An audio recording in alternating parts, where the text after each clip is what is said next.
Irene Brewster graduated from nursing school in the midst of a pandemic. A young woman who grew up and attended college in North Carolina, Brewster wanted to serve her country. And she did. When calls went out across the state for young women to join the nursing corps, she was one of the first to sign up. She was willing to leave her home to help others in need. What sounds like a story of the COVID-19 pandemic actually happened a century earlier in November 1918. Irene was the perfect kind of woman for this job. The U.S. military only allowed a certain kind of woman to join the nursing corps. American military officers managed the war based on stereotypes of French people. They believed that French women were immoral, sexualized, Catholic, and the principal spreaders of sexually transmitted infections. These women, officials believed, threatened the morality and the physical health of American doughboys, and so developed an entire strategy to maintain segregation between French women and American soldiers. It didn't always work, but nurses were part of the strategy and had to present themselves as morally motherly figures whose job was to keep contagion out of men's wounds and moral contagion out of their souls. Irene Brewster was a perfect example of such a nurse. Young, yes, but she was a white woman and a Protestant from the South who understood the strict gender and racial roles that men and women played out in North Carolina. Irene also posed a contradiction to the war effort. Practicing nursing gave her an opportunity to also challenge the rigid social and military norms where single women were often driven out of the public eye. As a nurse, she could act in public and interact with men, strange men, men of war, in a way that would never have been allowed at home in North Carolina. And so the purity that society demanded of her gave her an opportunity to challenge the social norms that confined her. At her brief training stateside, she met lots of other young women from all around the state who themselves were recent graduates of nursing school. Iona Branch Bain became a close friend of hers, as did Rose Allison, Evelyn Armstrong, Cara Fradair, Mabel King, and Elizabeth Sears, among others. Dr. J. Wesley Long from Greensboro, North Carolina, and Dr. Fred M. Haynes of Winston-Salem, North Carolina, organized and oversaw the unit. The hospital staff had 29 officers, 97 nurses, and 209 enlisted men. They formed the unit that would become known as Hospital Number 65. Rah, rah, rah, 65, happy, brave, and alive, Tar Heel born and Tar Heel bred, but now we're after the Kaiser's head, Carolina, Carolina, USA, became their unit cheer. Irene and her colleagues left the U.S. and sailed to France in fall of 1918 and arrived at their makeshift and unfinished hospital in late September in a place called Kerhun, just outside of Brest, France. Their initial orders were to prepare the hospital as a way station for injured soldiers to rest up enough before making the transatlantic post-war journey home. But almost immediately, they were inundated with soldiers who were flu victims. They were unprepared, and so was the military hospital. When we arrived, claimed Irene, 50% of the barracks was completed. None of the windows had been fitted with glass but were covered with oiled cloth or burlap. Each ward was built as a barracks and was 150 feet long by 40 feet wide. Each ward could accommodate between 35 and 40 beds. Lights, sewers, and water systems had not been hooked up yet. No stoves were in place to heat the wards. At night, it was a fantastic picture to go into a ward filled with desperately ill men, dimly lighted by 2 candles burning on tin pie plates on the floor, one at each end of the ward, Irene wrote. She wrote of the kind of difficulties the influenza epidemic caused them and how they attempted to keep contagion from spreading. Lack of heat, light, and water, complicated by the massive influx of unanticipated patients, posed significant problems for the nurses to overcome. Women and men adapted to the moment, transforming the 19th century boundaries of private and public spheres, allowing them to form important, intimate relationships in these kinds of difficult working conditions. They had to open a place called Siberia to accommodate the number of flu victims, which meant opening a mothballed part of the compound. The nurses, doctors, stretcher bearers had to jump ditches, wade in mud over their ankles and in the pouring rain to move patients from convoy trucks to Siberia. They tried to accommodate the sick as best as they could. One patient would be placed on the bed using a blanket for a mattress, and the next patient would be placed on the mattress on the floor. The nurses took temperatures and found the sickest patients for the doctors to visit.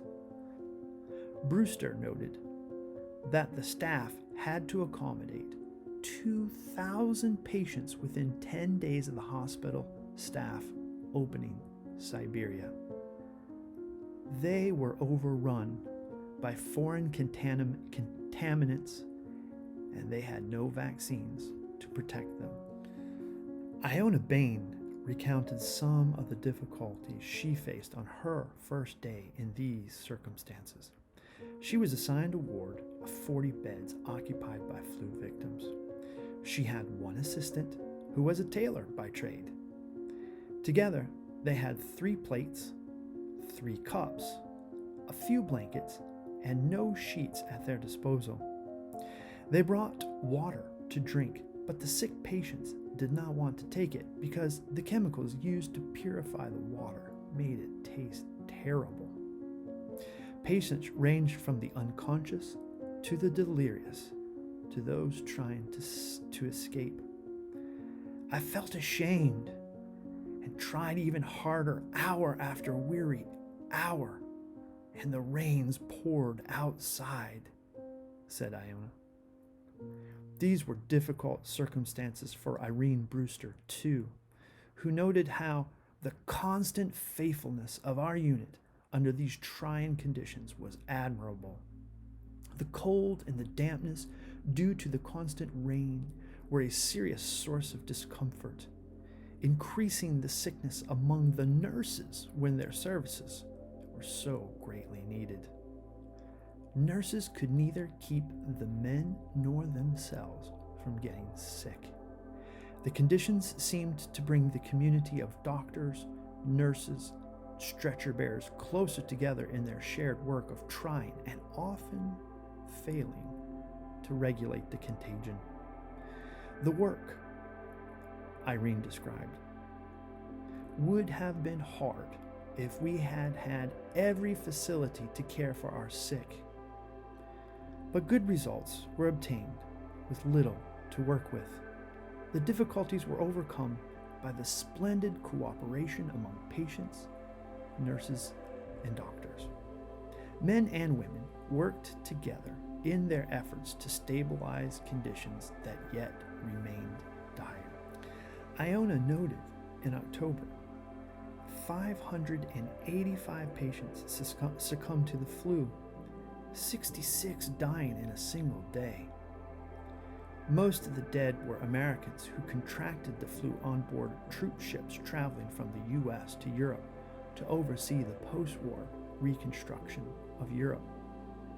The hospital had 4,200 beds, but quickly filled to capacity.